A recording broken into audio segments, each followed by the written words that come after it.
The room was full of maps. A leader pointed at a small strip of land on the screen and said, "If we make the wrong move, everything could explode." Phones rang. Advisors argued. Outside, people were scared. Some ran to shelters. Some stayed glued to the news. The world watched because everyone knew this conflict does not stay quiet for long. This is why people call it one of the hardest conflicts on Earth. And here's the cliffhanger. To understand why the Israel-Palestine conflict keeps returning again and again, you have to go back, long before today, back to the moment the land itself became the center of two different dreams at the same time. Now, let's rewind to the beginning, in simple steps. This conflict is mainly about two groups of people, Israelis and Palestinians, who both have deep connections to the same land. They have history there, family roots there, and holy places there. Many people on both sides believe the land is part of who they are. That's what makes it so emotional. But emotions alone didn't create the conflict. Big world events did too. For many years, the land was part of the Ottoman Empire. Later, after World War I, Britain took control of the area under something called the British Mandate. During this time, more Jewish people moved there, especially as anti-Semitism grew in Europe and the Holocaust happened. Arab Palestinians were already living there, and many feared they would lose their homes and future. Tension grew. By the 1940s, Britain wanted out. So the United Nations got involved. In 1947, the United Nations General Assembly passed Resolution 181, which recommended dividing the land into two states, one Jewish and one Arab, with Jerusalem under a special international plan. Encyclopedia Britannica. But not everyone accepted this plan. Many Jewish leaders accepted it as a path to a Jewish state. Many Arab leaders rejected it, believing it was unfair to Palestinians. Violence and fear increased. Then came 1948. In May 1948, Israel declared independence. Right after that, war broke out between the new state of Israel and neighboring Arab countries. This war changed everything. It created new borders, new realities, and a long-lasting refugee crisis. Palestinians call this period the Nakba, meaning catastrophe, because many Palestinians fled or were forced to leave their homes during the fighting. This is one of the core reasons the conflict never ended. Because both sides remember 1948 differently. Many Israelis remember it as survival and the birth of their state. Many Palestinians remember it as loss of homeland and displacement. After that war, the area became divided. Israel controlled much of the land. Jordan controlled the West Bank, including East Jerusalem. Egypt controlled Gaza. But the conflict didn't stop. In 1967, another major war happened, the Six-Day War. Israel fought neighboring states and captured the West Bank, East Jerusalem, and Gaza, among other areas. From that point on, the question of occupation and control became central because Palestinians were now living under Israeli military control in key areas. That became a huge turning point, because now the conflict wasn't only about borders, it was also about daily life. Who controls roads? Who controls security?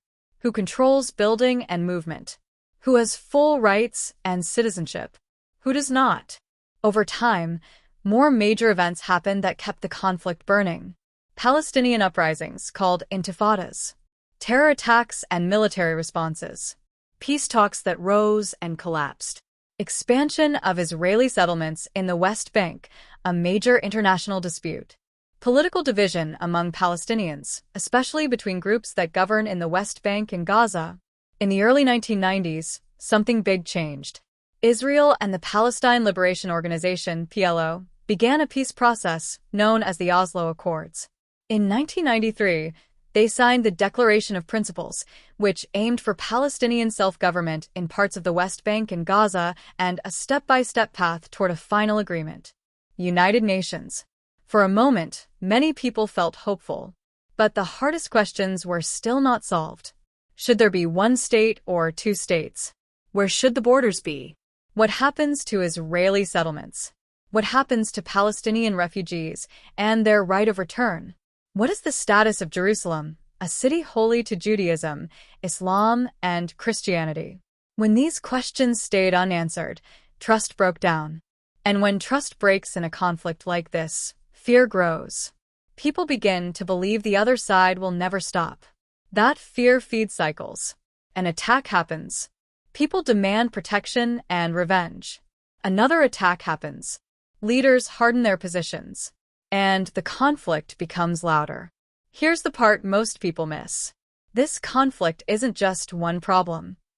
It's many problems stacked together. History, land, identity, religion, safety, politics, and memory. And that's why it's so hard to fix with one meeting or one deal. After years of tension building, the region moves toward a moment that will change everything again, because one major war, and the land taken afterward, will reshape borders, power, and daily life for millions. The war ended in 6 days, but its effects lasted for decades. When the fighting stopped in 1967, Israel now controlled the West Bank, East Jerusalem, and Gaza. For Israelis, many saw this as a victory that made the country safer after being surrounded by enemies. For Palestinians, it felt like their lives had been placed under someone else's control overnight. Soldiers were now present. Checkpoints appeared. Permits became part of daily life. What used to be short trips to school, work, or family could now take hours. This is where the conflict changed shape. It was no longer only about borders between countries. It became about everyday control. Palestinians living in the West Bank and Gaza did not become citizens of Israel. Instead, they lived under military administration. This created a deep feeling of frustration, especially for younger people who had never known anything else. At the same time, Israeli leaders began allowing Jewish settlements to be built in the West Bank and East Jerusalem. Supporters believed this was returning to historic Jewish land and improving security. Critics, including many countries, said this made peace harder and took land meant for a future Palestinian state. Two sides. Two very different views of the same actions. As years passed, anger grew quietly, like pressure building inside a sealed container. Then it exploded. In 1987, the First Intifada began. It started with protests, strikes, and clashes. Ordinary Palestinians, many of them young, rose up against Israeli control. Some threw stones. Israel responded with arrests, curfews, and force. Images of the conflict spread around the world, changing how many people viewed the situation. This was a high point of tension. But after years of unrest, something unexpected happened. In the early 1990s, leaders on both sides decided to talk. Secret meetings took place far from cameras.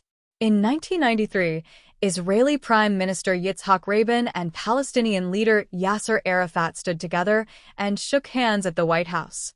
This moment became famous around the world. The Oslo Accords were signed. The idea was simple, at least on paper. Palestinians would govern themselves in parts of the West Bank and Gaza. Israel would gradually withdraw from some areas. Final issues would be solved later through negotiation. For many people, this felt like hope after years of pain. Palestinians voted for their own leadership. Israeli and Palestinian police began coordinating in some places. The word peace felt real.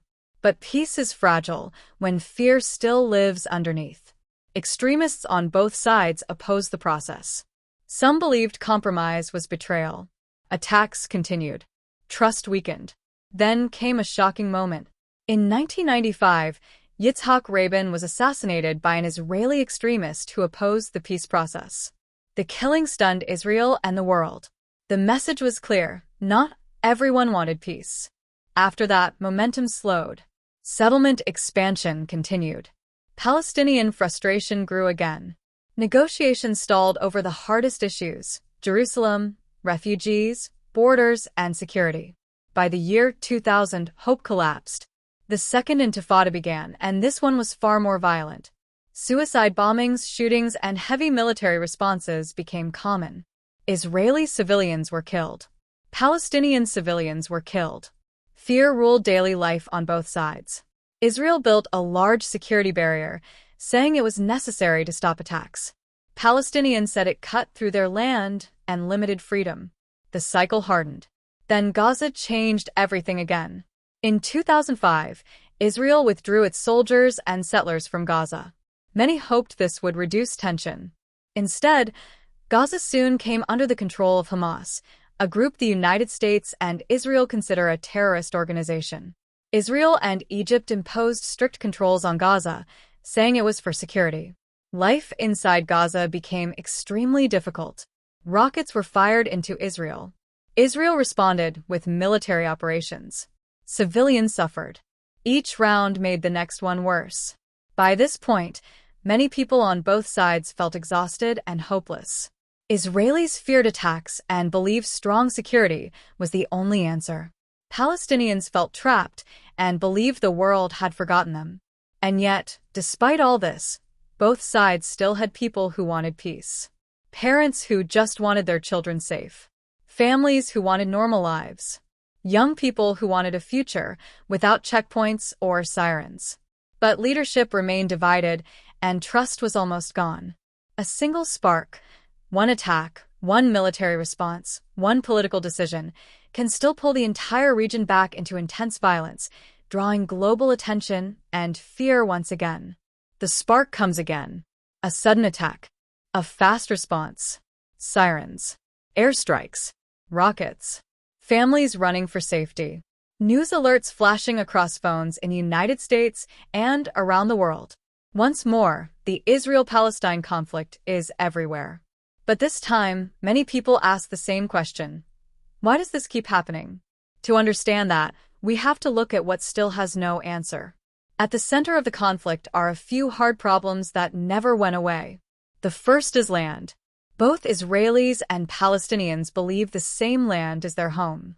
Israelis point to history, religion, and survival after centuries of persecution. Palestinians point to families who lived on the land for generations and lost homes, villages, and freedom of movement. Two strong stories. One small space. The second problem is security. Israelis fear attacks on buses, homes, and public places. Every attack confirms that fear. Many believe strong military control is the only way to stay alive. Palestinians fear soldiers, raids, checkpoints, and airstrikes. Every restriction confirms their fear.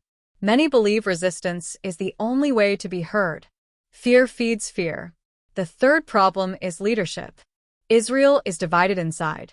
Palestinians are divided between groups that do not agree with each other.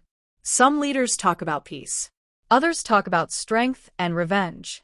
When leaders change, plans change. Promises break. Ordinary people pay the price. Children grow up learning which streets are safe. Parents teach kids where to hide. Teenagers learn anger before hope. And still, the world watches. The United States tries to act as a mediator but also supports Israel's security. Arab countries speak for Palestinians but have their own problems. The United Nations passes resolutions, but enforcement is weak. Social media spreads images fast, but understanding stays shallow. Everyone reacts. Few resolve. Then something important happens, quietly, away from cameras. People begin talking again. Not politicians. Regular people. Israeli doctors treating Palestinian patients. Palestinian workers helping Israeli businesses. Teachers running joint programs. Parents who lost children refusing to hate. These moments do not make headlines. But they matter. Because they show something powerful. The conflict is not only about land and power. It is about people. And people can choose differently. Many experts say any real solution must include these ideas. Two states living side by side, or one shared state with equal rights. Security for Israelis without daily control over Palestinian life. Freedom and dignity for Palestinians without threats to Israeli civilians. Shared responsibility for Jerusalem. Honest acknowledgement of pain on both sides. None of this is easy. Some say it is impossible. But history shows something important. Conflicts that last a long time do not end because one side wins forever. They end when both sides decide the cost of fighting is greater than the cost of compromise. Right now, that decision has not fully arrived. Instead, the cycle continues. An attack. A response. Funerals. Anger. Silence. Repeat. Each round makes trust harder to rebuild. But here is the final truth of this story. The Israel-Palestine conflict is not frozen in time. It changes every day based on choices made by leaders, soldiers, civilians, and even viewers watching from far away. Words matter. Pressure matters. Understanding matters. When people only choose sides, the conflict hardens. When people choose understanding, even without agreement, the conflict softens. This story does not end with peace. It does not end with victory. It ends with a question. Will the next chapter be written by fear or by courage? That answer has not been decided yet.